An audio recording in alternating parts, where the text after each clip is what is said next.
Capítulo 275. 4 nuevos discípulos. Jesús habla sobre las obras de misericordia corporal y espiritual.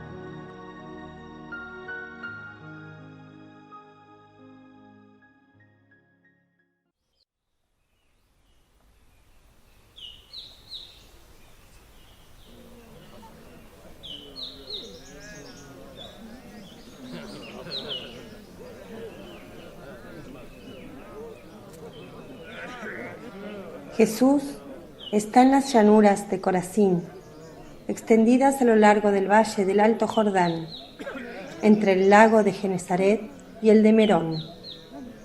Una campiña llena de viñas en que ya se empieza a vendimiar. Debe estar aquí desde hace algunos días, porque esta mañana se han unido a él los discípulos que estaban en Sicaminón. Entre estos, de nuevo, Esteban y Hermas. E Isaac justifica el no haber podido llegar antes, porque dice que los que han llegado nuevos y las consideraciones acerca de si era conveniente o no traerlos, lo han retrasado. Y sigue diciendo: Pero he pensado que el camino del cielo está abierto para todos los que tienen buena voluntad. Y a mí me parece que estos, a pesar de ser discípulos de Gamaliel, la tienen. Has hablado y obrado bien. Tráemelos aquí. Isaac se marcha y regresa con los dos. La paz a ustedes. Tan verdadera han juzgado la palabra apostólica que han querido unirse a ella. Sí, y más la tuya. No nos rechaces, maestro. ¿Por qué habría de hacerlo? Porque somos de Gamaliel. ¿Y qué? Yo honro al gran Gamaliel y quisiera tenerlo conmigo porque es digno de ello.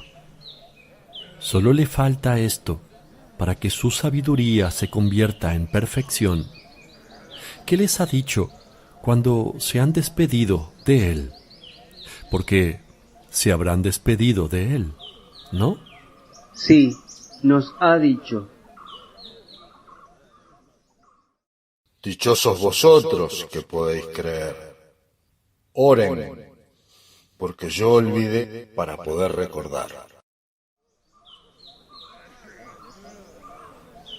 Los apóstoles, que curiosos se han apiñado en torno a Jesús, se miran unos a otros y se preguntan en voz baja: ¿qué ha querido decir? ¿Qué quiere? ¿Olvidar para recordar? Jesús oye este cuchicheo y explica: quiere olvidar su sabiduría para asumir la mía. Quiere olvidar que es el rabí Gamaliel para acordarse de que es un hijo de Israel que espera al Cristo. Quiere olvidarse de sí mismo para acordarse de la verdad. Hermas interviene disculpando a Gamaliel. Gamaliel no miente, maestro. No, lo engañoso es la maraña de pobres palabras humanas, las palabras que ocupan el puesto de la palabra. Hay que olvidarlas, despojarse de ellas, acercarse desnudo y virgen a la verdad, para ser vestido y fecundado. Esto requiere humildad. El escollo... Entonces, ¿nosotros también tenemos que olvidar? Sin duda, olvidar todo lo que es cosa de hombre, recordar todo lo que es cosa de Dios. Vengan, ustedes pueden hacerlo. Queremos hacerlo. ¿Han vivido ya la vida de los discípulos? Sí, desde el día en que supimos que habían matado al Bautista. La noticia llegó muy rápida a Jerusalén, por boca de los cortesanos y principales de Herodes. Su muerte nos sacó el entorpecimiento. La sangre de los mártires siempre significa vida para los pusilánimes. Esteban, no lo olvides. Sí, maestro. ¿Vas a hablar hoy? Siento hambre de tu palabra. Ya he hablado, pero hablaré más. Mucho. A ustedes, discípulos, los compañeros vuestros, los apóstoles, han empezado ya su misión tras una activa preparación, pero no son suficientes para las necesidades del mundo, y es preciso tener todo hecho dentro de los márgenes de tiempo. Yo soy como quien tiene un plazo, y antes de que termine ese tiempo, tiene que tener todo hecho. Les pido a todos ayuda, y ayuda les prometo, y un futuro de gloria en nombre de Dios. La penetrante mirada de Jesús detecta a un hombre todo arropado en un manto de lino. ¿No eres el sacerdote, Juan? Sí, maestro. El corazón de los judíos es áspero como la quebrada maldita. He huido para buscarte. ¿Y el sacerdocio? La lepra fue la primera que me expulsó del sacerdocio. Luego fueron los hombres, porque te amo. Tu gracia me aspira hacia ti, hacia ti. Ella también me arroja de un lugar profanado para conducirme al lugar puro. Tú me has purificado, maestro, en el cuerpo y en el espíritu. Una cosa pura no puede acercarse a una cosa impura. Sería una ofensa para quien ha purificado. Tu juicio es severo, pero no injusto. Maestro, las fealdades de la familia son patentes solo a quienes viven en ella y no deben manifestarse sino a la persona de recto corazón. Tú lo eres y además tú sabes las cosas. A otros no se lo diría. Aquí estamos tú, tus apóstoles y otros 2 que también saben como tú y como yo. Por tanto... Bien, pero tú también. Pasa a ti. Has venido para ofrecer más comida. No, he venido por tu alimento. ¿Se te ha malogrado la cosecha? No, nunca tan rica, maestro mío. Busco otro pan y otra cosecha, los tuyos. Tengo conmigo al leproso que curaste en mis tierras. Ha vuelto a su patrón, pero tanto él como yo tenemos ahora un patrón al que seguir y servir. Tú. Vengan. 1, 2, 3, 4. Buena recolección. Pero, ¿han reflexionado sobre vuestra posición en el templo? Ustedes ya saben. Yo también. Y no digo más. El sacerdote Juan dice: Soy hombre libre y voy con quien quiero. Y el último llegado, es decir, el escriba Juan, que es el que el sábado dio comida al pie del monte de las bienaventuranzas, agrega: Yo también. Y Hermas y Esteban, ex discípulos del Bautista, dicen: Y nosotros también. Y nosotros también. Háblanos, Señor. No sabemos en qué consiste exactamente nuestra misión. Danos lo mínimo para poderte servir inmediatamente. El resto vendrá mientras te seguimos. Jesús, por toda respuesta, dice: ¿Dónde está Juan de Endor? Allí, maestro, con aquellos curados. Que venga aquí. Acude Juan de Endor. Jesús le pone la mano en el hombro con especial saludo y dice: Pues bien, voy a hablar ahora. Quiero tenerlos delante de mí, a ustedes, que llevan nombre santo. Tú, mi apóstol. Tú, sacerdote. Tú, escriba. Tú, Juan del Bautista.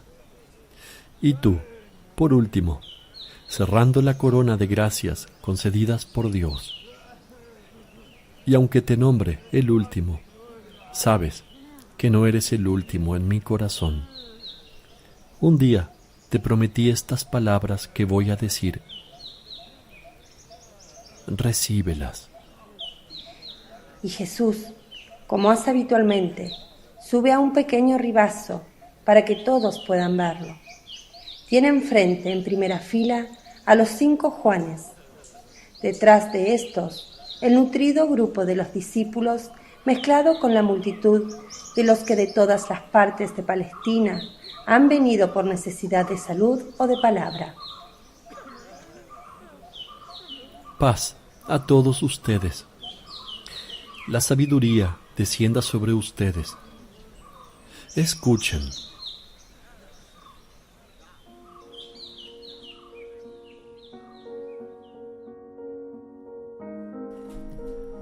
Un día, ya lejano, uno me preguntó si Dios es misericordioso con los pecadores y hasta qué punto lo es.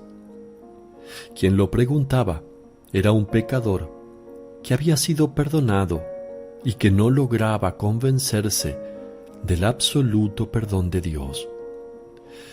Yo, por medio de parábolas, lo calmé, lo conforté y prometí que para él hablaría siempre de misericordia, para que su corazón arrepentido, que cual niño extraviado lloraba dentro de él, se sintiera seguro de ser ya propiedad de su Padre del cielo. Dios es misericordia, porque es amor. El siervo de Dios debe ser misericordioso para imitar a Dios. Dios se sirve de la misericordia como de un medio para atraer hacia sí a los hijos descarriados. El siervo de Dios debe servirse de la misericordia como de un medio para llevar a Dios a los hijos descarriados. El precepto del amor es obligatorio para todos, pero debe ser triplemente obligatorio en los siervos de Dios. No se conquista el cielo si no se ama. Decir esto es suficiente para los creyentes. A los siervos de Dios les digo, no se hace conquistar el cielo a los creyentes si no se los ama con perfección. ¿Y ustedes? ¿Quiénes son? Ustedes que se ciñen aquí alrededor de mí. Por lo general, son criaturas que tienden a la vida perfecta, a la vida bendita, fatigosa, luminosa del siervo de Dios, del ministro de Cristo. ¿Cuáles son vuestros deberes en esta vida de siervo y de ministro? Un amor total a Dios, un amor total al prójimo. Vuestra finalidad, servir. Servir. ¿Cómo? Restituyendo a Dios a aquellos que el mundo, la carne, el demonio le han arrebatado. ¿En qué modo? Con el amor que tiene 1000 formas para desarrollarse y un único fin, hacer amar. Pensemos en nuestro hermoso Jordán. Qué imponente a su paso por Jericó. Pero, ¿era así en su nacimiento? No. Era un hilo de agua, y lo hubiera seguido siendo si hubiera estado siempre solo. Pero he aquí que de los montes y collados, de una y otra ribera de su valle, desciende un sinfín de afluentes, unos solos, otros ya formados de 100 regatos, y todos desaguan en el lecho que va creciendo y creciendo hasta convertirse del delicado riachuelo de plata azul que reía y jugaba con su niñez de río en el amplio, solemne, pacífico río que inserta una cinta de azul celeste entre las feraces riberas de esmeralda. Así es el amor, un hilo inicial en los párvulos del camino de la vida, que apenas si saben salvarse del pecado grave por temor al castigo. Luego, prosiguiendo en el camino de la perfección, he aquí que de las montañas de lo humano, agrestes, áridas, soberbias, duras, se exprimen, por voluntad de amor, multitud de riachuelos de esta principal virtud. Y todo sirve para que éste mane y brote. Los dolores, las alegrías, de la misma forma que sobre los montes sirven para formar riachuelo las nieves heladas y el sol que las derrite. Todo sirve para abrir a éstas el camino. La humildad como el arrepentimiento. Todo sirve para llevarlas al río principal, porque el alma, impulsada por ese camino, se complace en bajar al anonadamiento del yo, aspirando a subir de nuevo, atraída por el sol Dios, una vez transformada en río caudaloso, hermoso, benefactor. Los regatos que nutren el arroyo embrional del amor de temor son, además de las virtudes, las obras que las virtudes enseñan a cumplir. Las obras que precisamente por ser regatos de amor son de misericordia. Examinémoslas juntos. Algunas ya eran conocidas por Israel, otras se las doy a conocer yo, porque mi ley es perfección de amor. Dar de comer a los hambrientos. Es deber de gratitud y amor, deber de imitación. Los hijos se sienten agradecidos a su padre por el pan que les procura, y cuando se hacen hombres, lo imitan, procurando pan a sus hijos, y también procuran con su propio trabajo el pan a su padre, ya incapacitado para el trabajo por la edad. Es esta una amorosa restitución, obligada restitución de un bien recibido. Lo dice el cuarto precepto: honra a tu padre y a tu madre. También es honrar su canicie, no reducirlos a mendigar el pan de otros. Pero antes del cuarto está el primer precepto: ama a Dios con todo tu ser. Y el segundo: ama a tu prójimo como a ti mismo. Amar a Dios por sí mismo y amarlo en el prójimo es perfección. Se le ama dando pan a quien tiene hambre, en recuerdo de cuántas veces Él sació el hambre del hombre con milagros. Mas no nos fijemos solo en el maná y las codornices. Fijémonos también en el milagro continuo del trigo, que germina por bondad de Dios, que ha dado la tierra capaz de ser cultivada y que regula los vientos, lluvias, estaciones, para que la semilla se haga espiga y la espiga pan. ¿No ha sido acaso milagro de su misericordia el haber enseñado con luz sobrenatural al hijo culpable que esos tallitos altos y finos, terminados en granazón de semillas de oro, con caliente fragancia de sol, encerradas dentro de la dura capa de escamas espinosas, eran alimento que había que recolectar, y quitarle la cáscara, molerlo, amasarlo, cocerlo. Dios ha enseñado todo esto, cómo recolectarlo, limpiarlo, molerlo, amasarlo y cocerlo. Puso las piedras junto a las espigas, puso el agua junto a las piedras, encendió con tornasoles de agua y sol el primer fuego sobre la tierra, y el viento trajo granos y los colocó encima del fuego, y ardieron, emanando agradable fragancia, para que el hombre entendiera que mejor que cuando se saca de la espiga, como es uso de las aves, o como glutinoso amasijo de harina empapada de agua, es cuando el fuego le tuesta.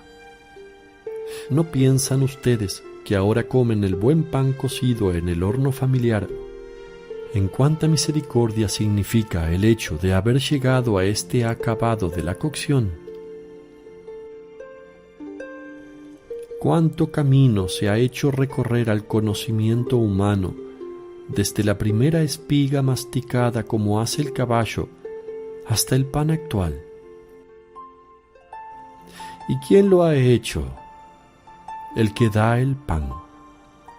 Y lo mismo para todos los otros alimentos que el hombre por benéfica luz ha sabido detectar entre las plantas y los animales con que el Creador ha cubierto la faz de la tierra, lugar de castigo paterno para el hijo culpable. Dar, pues, de comer a los hambrientos es oración de gratitud al Señor y Padre que nos da de comer, y es imitar al Padre, de quien tenemos semejanza dada gratis, y que es necesario aumentar cada vez más, imitando sus acciones.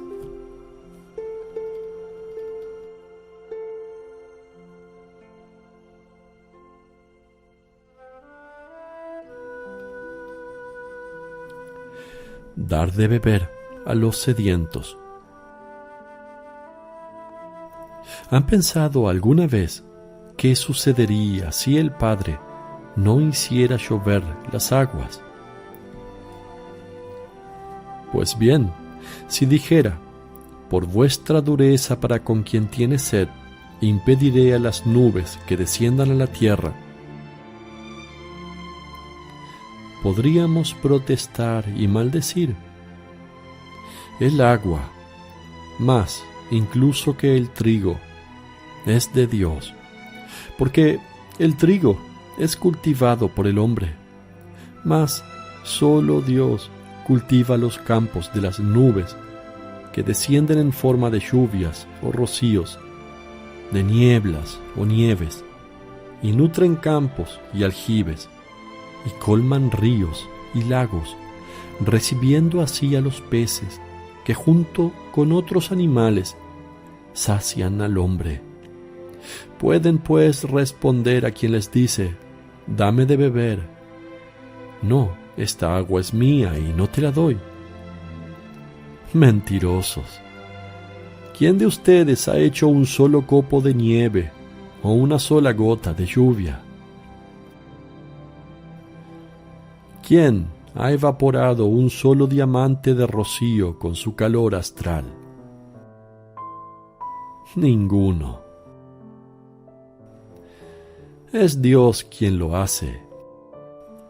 Y si las aguas descienden del cielo y vuelven a subir, es sólo porque Dios regula esta parte de creación, como regula el resto. Den pues la buena agua fresca de las venas del suelo, o la pura de vuestro pozo, o la que ha llenado vuestras cisternas, a quien tiene sed. Son aguas de Dios, y son para todos. Denlas a quien tiene sed. Por una obra tan pequeña que no les cuesta dinero, que no requiere más trabajo que el de acercar una taza o una jarra, les digo que serán recompensados en el cielo. Porque no ya el agua, sino la obra de caridad es grande ante los ojos y el juicio de Dios.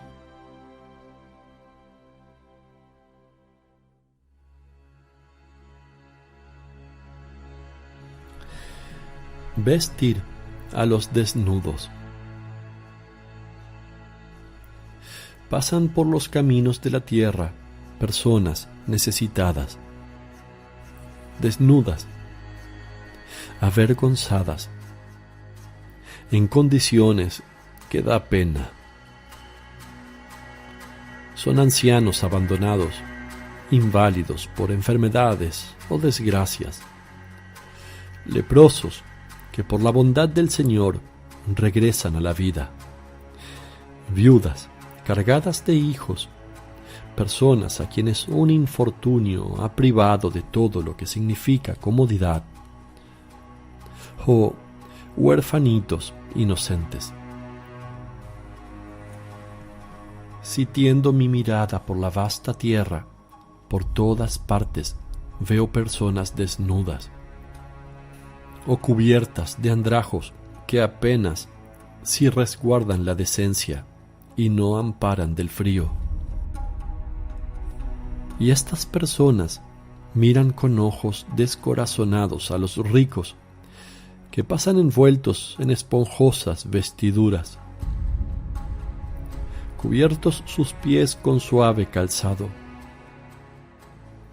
descorazonados con bondad los buenos, con odio los menos buenos. ¿Por qué no aligeran su desaliento y los hacen mejores si ya son buenos? ¿O destruyen el odio si son menos buenos con vuestro amor? No digan, solo me alcanza para mí. Como para el pan, siempre hay algo más de lo necesario en la mesa y en los armarios de quien no es un completo desvalido. Entre los que me están escuchando hay más de uno que ha sabido de un vestido que ya no se usaba por estar deteriorado, sacar un vestidito para un huérfano o para un niño pobre, y de una sábana vieja hacer pañales para un inocente que no los tenía. Y hay uno que, siendo él un pordiosero, supo compartir durante años el pan, mendigado trabajosamente con quien por la lepra no podía ir extendiendo la mano por las puertas de los ricos. Pues bien, en verdad, les digo que estos misericordiosos no han de buscarse entre los poseedores de bienes, sino entre las humildes huestes de los pobres, que por serlo saben lo penosa que es la pobreza. También en este caso, como para el agua y el pan, piensen que la lana y el lino con que los visten provienen de animales y plantas creadas por el Padre, no sólo para los hombres ricos, sino para todos los hombres. Porque Dios ha dado una sola riqueza al hombre, la suya, que es la riqueza de la gracia, de la salud, de la inteligencia, no la contaminada riqueza del oro, que han elevado de metal no más bonito que los demás, y mucho menos útil que el hierro, con el cual se hacen layas y arados, gradas y hoces, cinceles, martillos, sierras, cepillos para los carpinteros, las santas herramientas del santo trabajo. A metal noble lo han elevado a una nobleza inútil, engañosa, por instigación de Satanás, que de hijos de Dios los ha reducido a seres salvajes como fieras. La riqueza de lo santo los habría puesto en condiciones de santificarse cada vez más. No esta riqueza que tanta sangre y lágrimas hace brotar. Den como se les ha dado. Den en nombre del Señor, sin temor a quedarse desnudos. Mejor sería morir de frío por haberse desnudado en favor del mendigo que congelar el corazón, aun estando cubierto por esponjosas vestiduras, por falta de caridad. El suave calor del bien cumplido es más dulce que el de un manto de purísima lana, y la carne vestida del pobre habla a Dios y dice: bendice a quien nos ha cubierto. Si dar de comer, dar de beber, vestir, privándose uno a sí mismo para dar a los demás, une la santa templanza a la santísima caridad y también la bienaventurada justicia, por la cual se modifica con santidad la suerte de los hermanos infelices, dando de lo que no sin el permiso de Dios abundantemente tenemos, en pro de quien, o por la maldad de los hombres, o por enfermedad, carece de ello. Hospedar a los peregrinos une la caridad a la confianza y al recto pensamiento sobre el prójimo. Sepan que estas son también virtudes. Virtudes que denotan en quien las posee, además de caridad, honestidad, porque el que es honesto obra bien, y dado que se piensa que los demás actúan como habitualmente actuamos, sucede que la confianza, la sencillez, que creen que las palabras de los demás son verdaderas, denotan que el que escucha estas palabras dice la verdad en las cosas grandes y pequeñas, por lo que no desconfía de lo que los demás manifiestan. ¿Por qué pensar frente al peregrino que les pide hospedaje, y si luego es un ladrón o un homicida? Tanta estima tienen de vuestras riquezas, que se echan a temblar por ellas ante cada extraño que llega. Tanta estima tienen de vuestra vida, que se acurrucan de horror al pensar que se pueden quedar sin ella. ¿Acaso creen que Dios no puede defenderlos de los ladrones?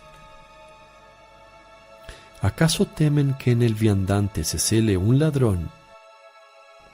¿Y no tienen miedo del tenebroso huésped que los despoja de aquello que es insustituible?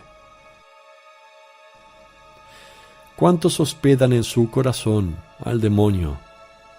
Podría decir, todos alojan el pecado capital, y ninguno tiembla por ello.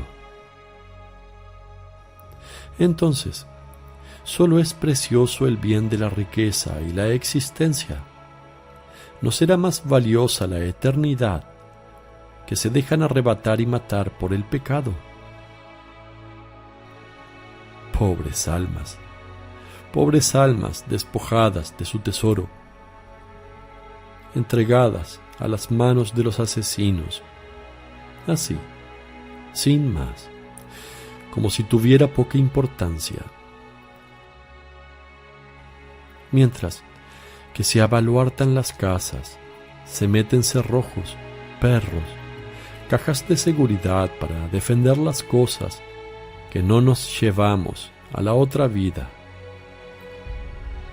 ¿Por qué querer ver en cada peregrino un ladrón? Somos hermanos. La casa se abre para los hermanos que van de paso. ¿No es de nuestra misma sangre el peregrino? Sí, es sangre de Adán y Eva. ¿No es nuestro hermano? Claro que sí. El Padre es uno solo. Dios, que nos ha dado un alma igual, De la misma forma que a los hijos de un mismo lecho, un solo padre, da una misma sangre. Es pobre. Hagan que vuestro espíritu, privado de la amistad del Señor, no sea más pobre que Él. Lleva un vestido roto. Hagan que no esté más rota vuestra alma por el pecado. Su pie está lleno de barro y polvoriento. Hagan que vuestro yo no esté más deteriorado por los vicios, que sucias sus sandalias por tanto camino hecho, rotas por haber andado mucho. Su aspecto es desagradable. Hagan que no lo sea más el vuestro ante los ojos de Dios. Habla una lengua extranjera. Hagan que el lenguaje de vuestro corazón no sea incomprensible en la ciudad de Dios.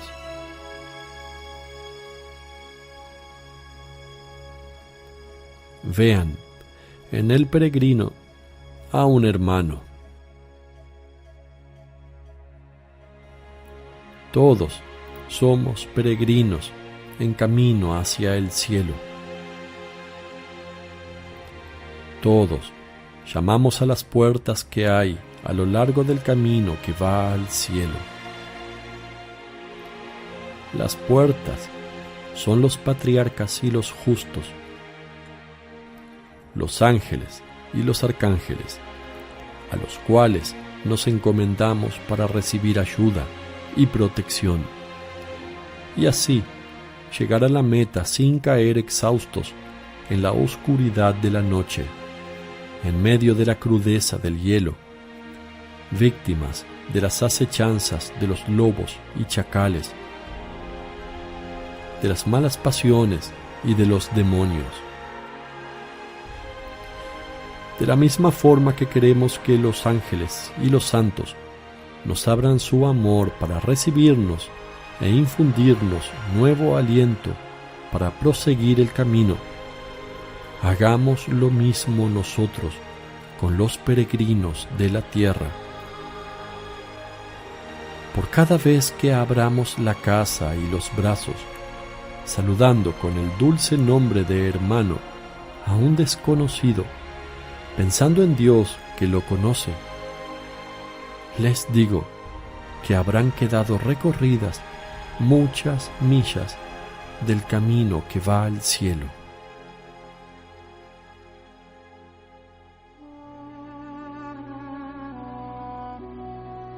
Visitar a los enfermos. Oh, verdaderamente todos los hombres, de la misma forma que son peregrinos, están enfermos. Verdaderamente las enfermedades más graves son las del espíritu, las invisibles y mayormente letales.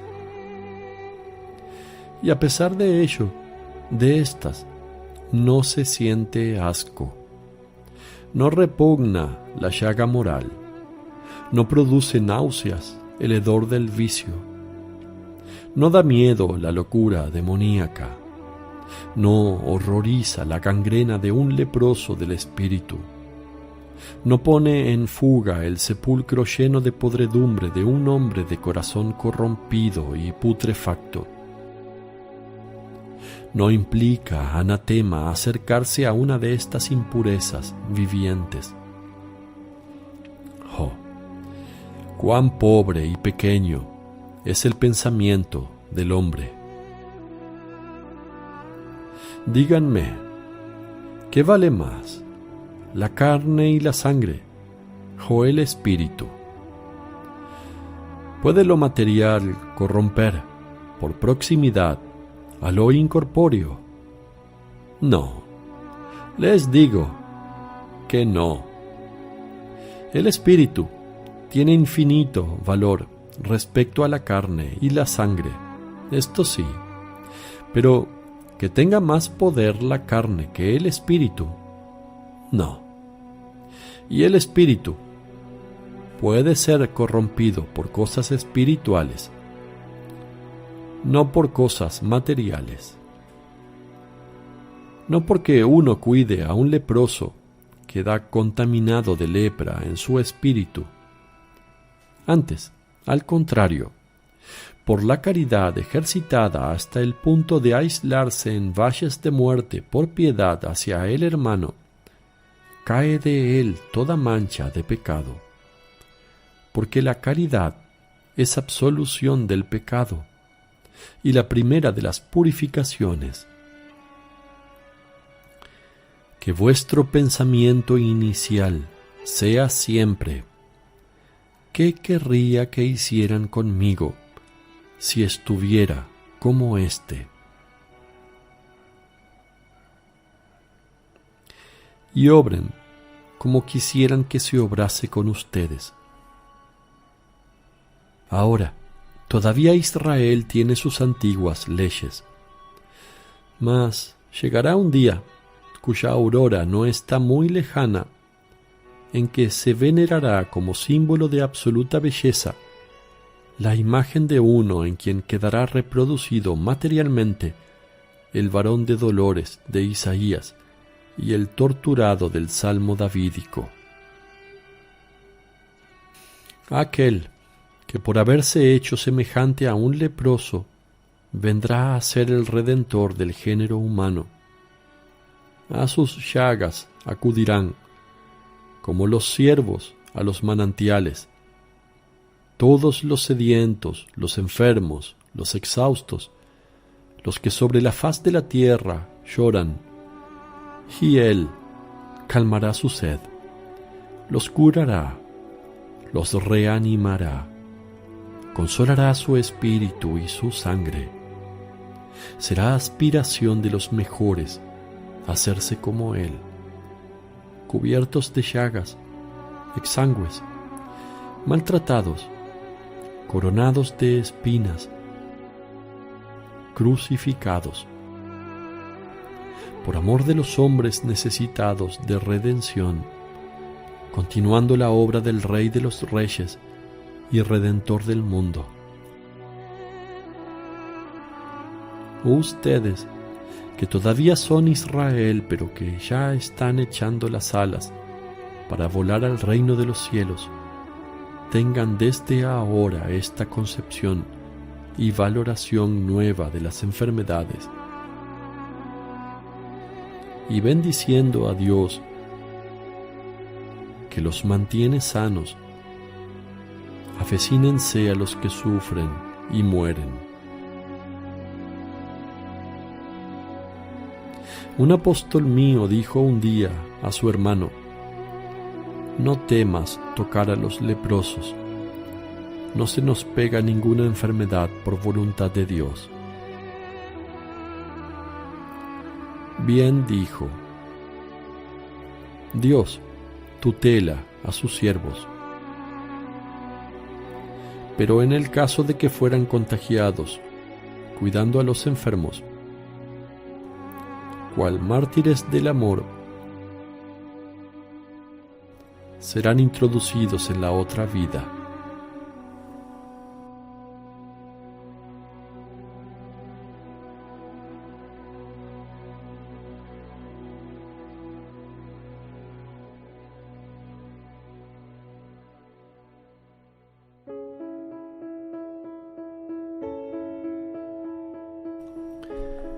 Visitar a los presos. Creen que en las cárceles están solo los delincuentes. La justicia humana tiene un ojo ciego y el otro alterado por perturbaciones visuales. Y es así que ve camellos donde hay nubes, o confunde una serpiente con una rama florecida. Juzga mal. Y peor todavía, porque es frecuente que el que la dirige crea nubes de humo para que la justicia vea peor aún. Pero aunque todos los presos fueran ladrones y homicidas, no es justo que nosotros nos hagamos ladrones y homicidas, quitándoles la esperanza del perdón con nuestro desprecio.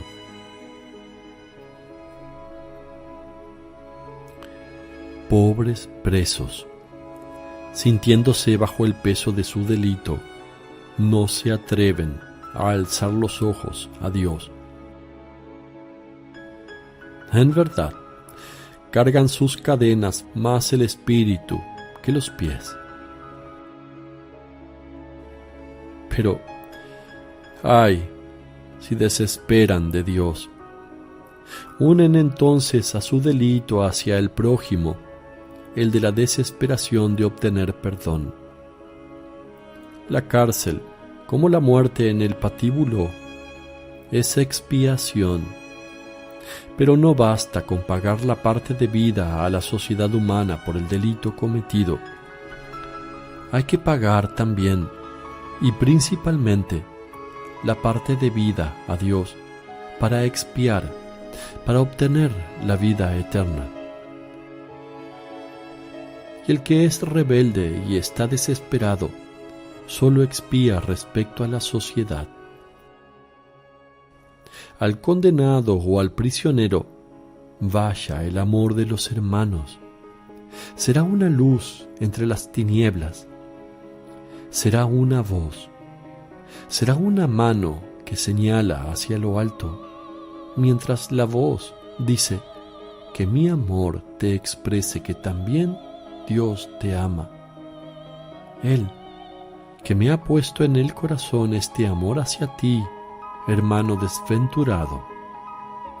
Y la luz permite vislumbrar a Dios, Padre compasivo.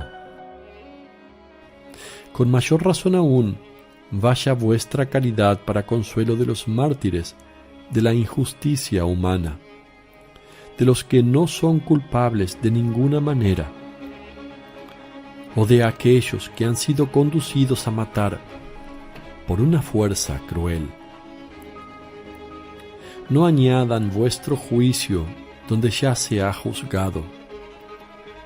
No saben la razón de por qué un hombre pudo matar. No saben tampoco que muchas veces el que mata no es sino un muerto, un autómata, carente de razón porque un incruento asesino se la ha quitado con la mezquindad de una cruel traición. Dios sabe las cosas. Basta. En la otra vida se verán muchos de las cárceles, muchos que mataron y robaron en el cielo, y se verán muchos que parecieron sufrir robo y muerte homicida en el infierno, porque en realidad los verdaderos ladrones de la paz, honradez, confianza ajenas, los verdaderos asesinos de un corazón fueron ellos, las pseudo víctimas, víctimas solo en cuanto que recibieron en el extremo momento el golpe, pero después de que durante años en el silencio lo habían descargado ellos. El homicidio y el hurto son pecados, pero entre quien mata y roba arrastrado por otros a estas acciones y luego se arrepiente, y quien induce a otros al pecado y no se arrepiente de ello, recibirá mayor castigo el que induce al pecado sin sentir remordimiento. Por tanto, no juzgando nunca, sean compasivos con los presos. Piensen siempre que si fueran castigados todos los homicidios y robos del hombre, pocos hombres y mujeres no morirían en las cárceles o en los patíbulos. Esas madres que conciben y luego no quieren traer a la luz el propio fruto, ¿cómo habrán de llamarse? No hagamos juegos de palabras. Digámosles sinceramente su nombre: asesinas.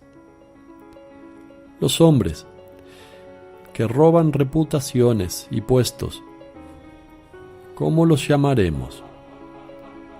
Pues sencillamente como lo que son, ladrones. Esos hombres y mujeres que por ser adúlteros o por ser atormentadores familiares para con los suyos, impulsan a estos al homicidio o al suicidio, y lo mismo los grandes de la tierra que llevan a la desesperación a sus subordinados y con la desesperación a la violencia, ¿qué nombre tienen? Homicidas. Y entonces, no huye ninguno. Ya ven que se vive sin darle mayor importancia a la cosa en medio de estos presidiarios escapados a la justicia, que llenan las casas y las ciudades, que nos pasan rozando por las calles y duermen en las posadas con nosotros, y con nosotros comparten la mesa. ¿Y quién está libre de pecado? Si el dedo de Dios escribiera en la pared de la sala en que celebran su festín los pensamientos de los hombres en la frente, las acusadoras palabras de lo que fueron, son o serán, pocas frentes llevarían escrita con letras de luz la palabra inocente. Las otras frentes, con letras verdes como la envidia, o negras como la traición, o rojas como el delito, llevarían las palabras adúlteros, asesinos, ladrones, homicidas. Sean pues, sin soberbia, misericordioso para con los hermanos menos afortunados humanamente, que están en las cárceles expiando lo que ustedes no expían por la misma culpa.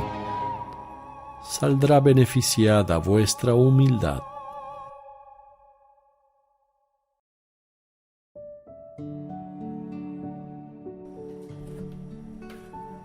Enterrar a los muertos.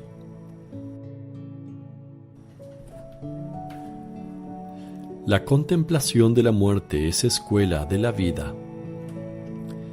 Quisiera poder conducirlos a todos ante la muerte y decir: sepan vivir como los santos, para sufrir solo esta muerte, pasajera separación del cuerpo del espíritu, para luego resucitar en triunfo eternamente, reintegrados, dichosos.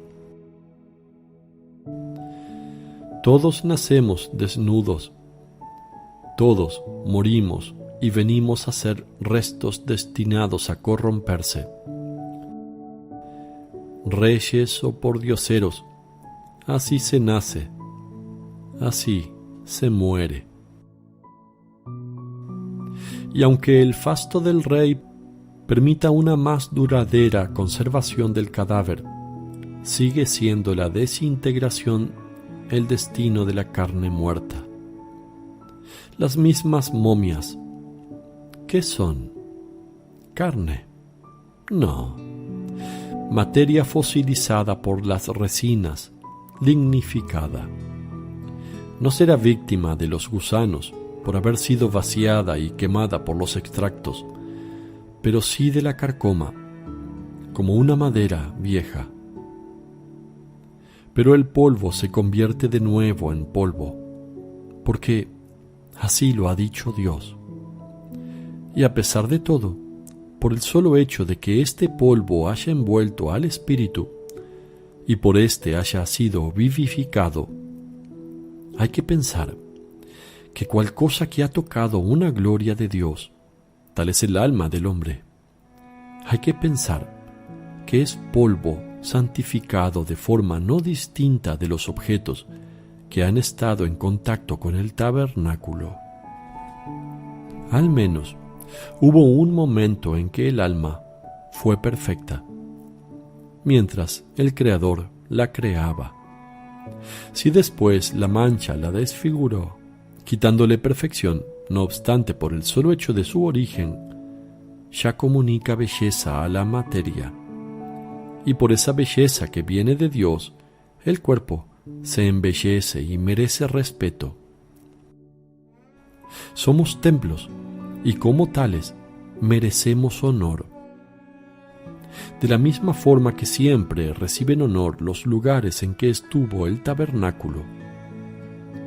Den, pues, a los muertos la caridad de un descanso venerado en espera de la resurrección, viendo en la admirable armonía del cuerpo humano la mente divina que lo ideó y el divino pulgar que lo modeló con perfección, y venerando incluso en el cadáver la obra del Señor. Pero el hombre no es solamente carne y sangre, es también alma y pensamiento. También estos sufren y deben ser socorridos misericordiosamente.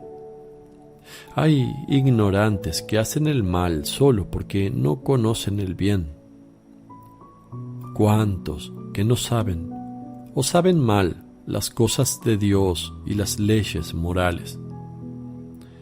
Cual hambrientos flaquean porque nadie les da de comer. Caen en el marasmo por falta de verdades que los nutran. Vayan e instrúyanlos, pues. Para esto los reúno y envío. Den el pan del Espíritu para el hambre de los espíritus. Instruir a los que no saben corresponde en lo espiritual a dar de comer a los hambrientos. Y si ofrecer un pan al cuerpo que flaquea, de forma que ese día no muera, será premiado, ¿qué premio recibirá aquel que dé de comer a un espíritu hambriento de verdades eternas y le dé así eterna vida? No sean avaros de lo que saben. Les ha sido dado gratis y sin medida. Denlo sin avaricia, porque es cosa de Dios, como el agua del cielo, y ha de darse como se nos da a nosotros. No sean avaros, y tampoco soberbios de lo que saben. Antes bien, den con humilde generosidad, y den el alivio límpido y benéfico de la oración a los vivos y a los muertos que tienen sed de gracias. No se debe negar el agua a las gargantas sedientas. ¿Y qué se deberá dar a los corazones de los vivos angustiados? ¿Qué a los espíritus en pena de los muertos? Oraciones, oraciones activas, de amor y espíritu de sacrificio, por tanto, fecundas. La oración debe ser verdadera, no mecánica como sonido de rueda en el camino. ¿Qué hace avanzar al carro? ¿El sonido o la rueda? La rueda que se consume para hacerlo avanzar. Lo mismo para la oración vocal y mecánica y la oración activa. La primera es sonido, nada más. La segunda es obra en que se desgastan las fuerzas y crece el sufrimiento, pero se obtiene la finalidad. Oren más con el sacrificio que con los labios, y proporcionarán alivio a los vivos y a los muertos, haciendo la segunda obra de misericordia espiritual. Las oraciones de los que saben orar salvarán más al mundo que las fragorosas, inútiles, mortíferas batallas. Hay muchas personas con saber en el mundo, pero que no saben creer con firmeza. Titubean, como aferrados por dos sogas opuestas, y no caminan ni un solo paso. Se cansan las fuerzas y no se logra nada. Son los vacilantes, son los de los pero, los de los sí, los de los ¿y luego? Los de las preguntas, ¿será así? Y si no fuera así, ¿voy a poder? Y si no lo logro, etcétera. Son esos convólvulos que si no se encuentran dónde agarrarse, no suben. Y aunque lo encuentren, se bambolean para un lado o para el otro. Y no solo hay que procurarles el soporte, sino que hay que colocarlos en él a cada cambio de la jornada. Verdaderamente hacen practicar la paciencia y la caridad más que un párvulo retrasado. Pero, en nombre del Señor, no los abandonen. Den toda la fe luminosa, la fortaleza ardiente a estos prisioneros de sí mismos, de su enfermedad neblinosa. Guíenlos hacia el sol y hacia lo alto. Sean maestros y padres para con estas personas inseguras, sin cansancios ni impaciencias, que le hacen caérsele el alma a los pies a uno. Muy bien, también ustedes muchas veces me la hacen caer a mí, y más todavía al Padre que está en el cielo, que debe pensar muchas veces que parece inútil el que la palabra se haya hecho carne, ya que el hombre, aun oyendo hablar ahora al Verbo de Dios, sigue dudando. No querrán ya presumir de estar por encima de Dios y de mí. Abran pues las cárceles a estos prisioneros de los pero y de los sí. Rompan las cadenas de los voy a poder, y si no lo logro. Persuádanlos de que basta con hacer lo mejor posible todo. Dios está contento así. Y si los ven deslizarse y caer de su soporte, no pasen de largo, levántenlos otra vez, como hacen las madres, que no siguen su camino si su pequeñuelo se cae, sino que se paran, lo levantan, lo limpian, lo consuelan, lo sujetan, hasta que se le pasa el miedo de caerse otra vez. Y esto lo hacen durante meses y años si el niño es débil de piernas. Vistan a los desnudos del espíritu, perdonando a quien los ofende. La ofensa es anticaridad, la anticaridad desnuda de Dios.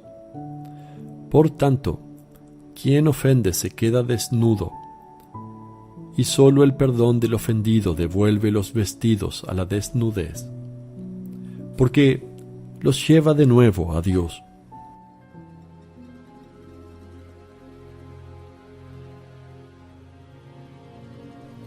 Dios espera a que el ofendido haya perdonado para perdonar. Perdonar tanto al que ha sido ofendido por el hombre, como al ofensor del hombre y de Dios. Porque, digámoslo claramente,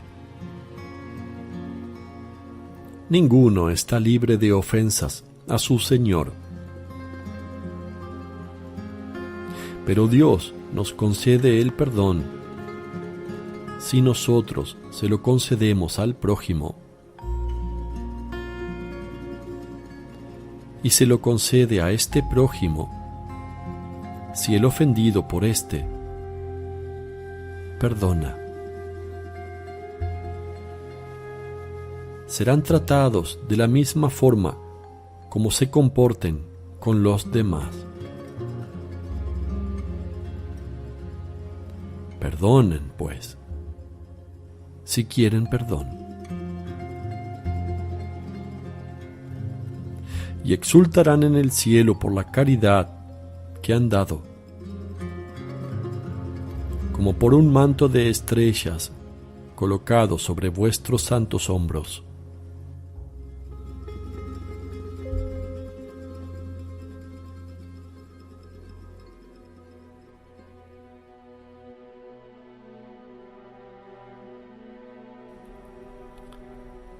Sean misericordiosos con los que lloran.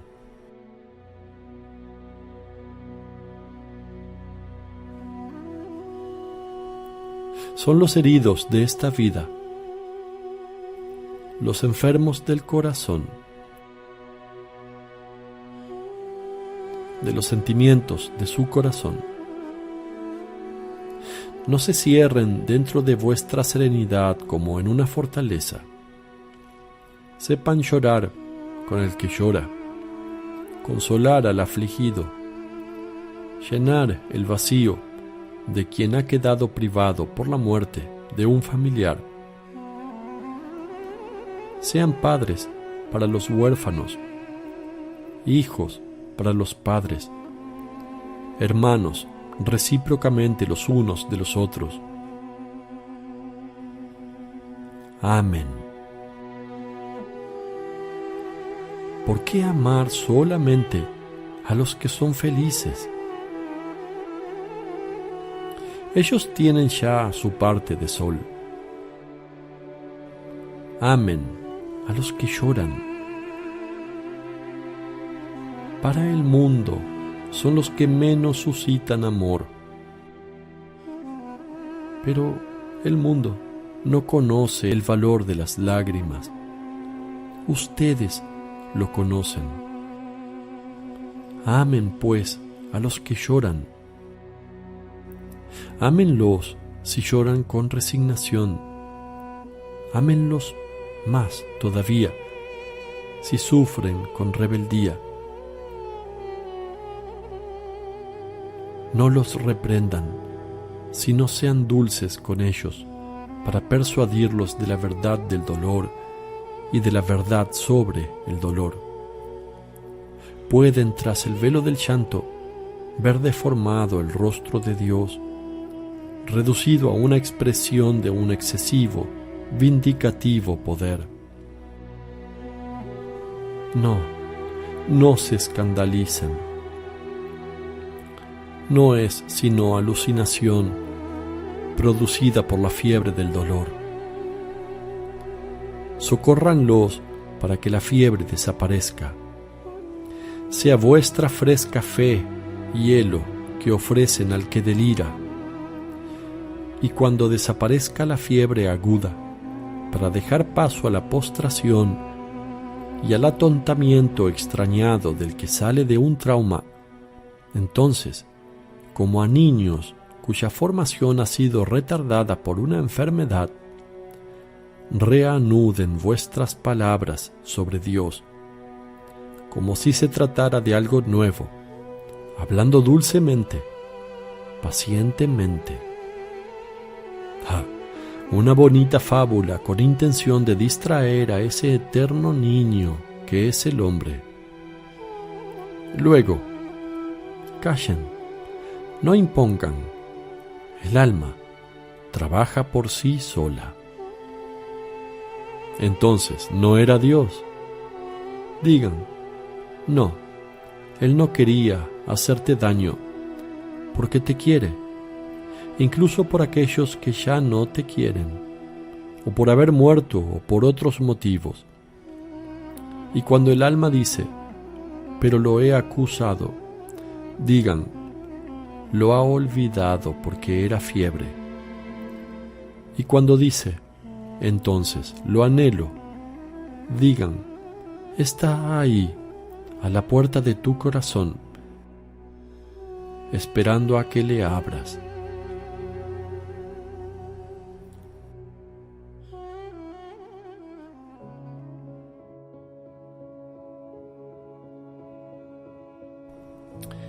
Soporten a las personas pesadas.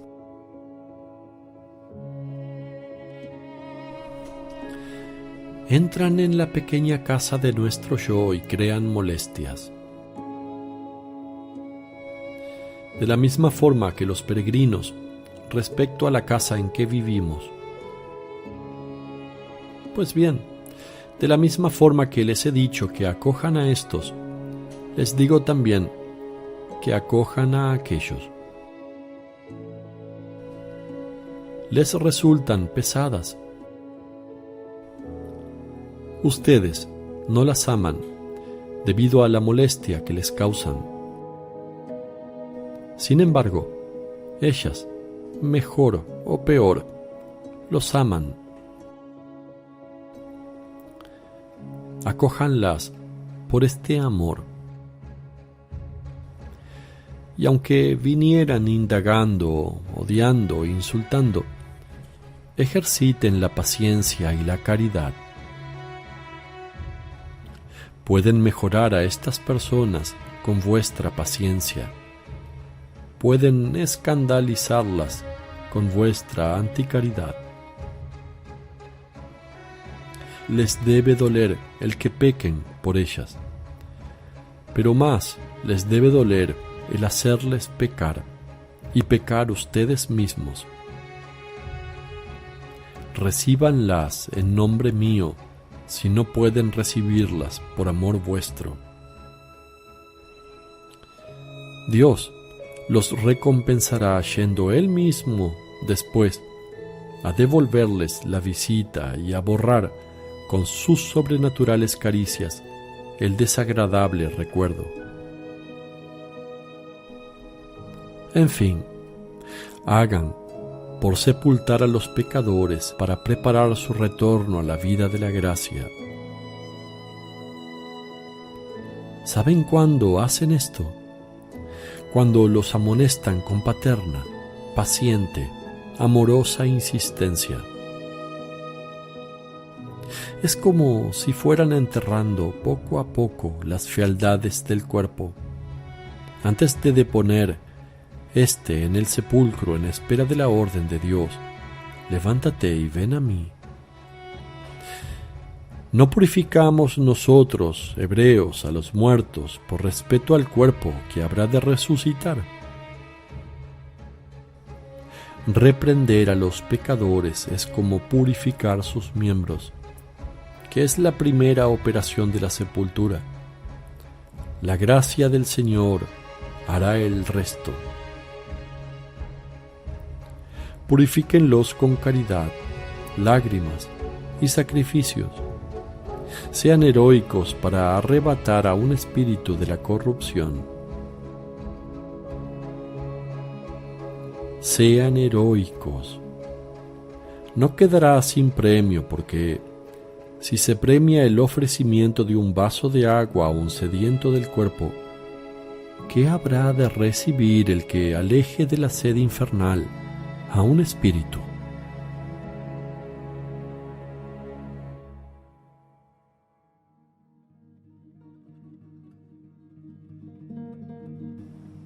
He dicho, estas son las obras de misericordia del cuerpo y del espíritu que aumentan el amor. Vayan y pónganlo en práctica, y que la paz de Dios y mía sea con ustedes ahora y siempre. Y con estas reflexiones de Jesús, todo termina.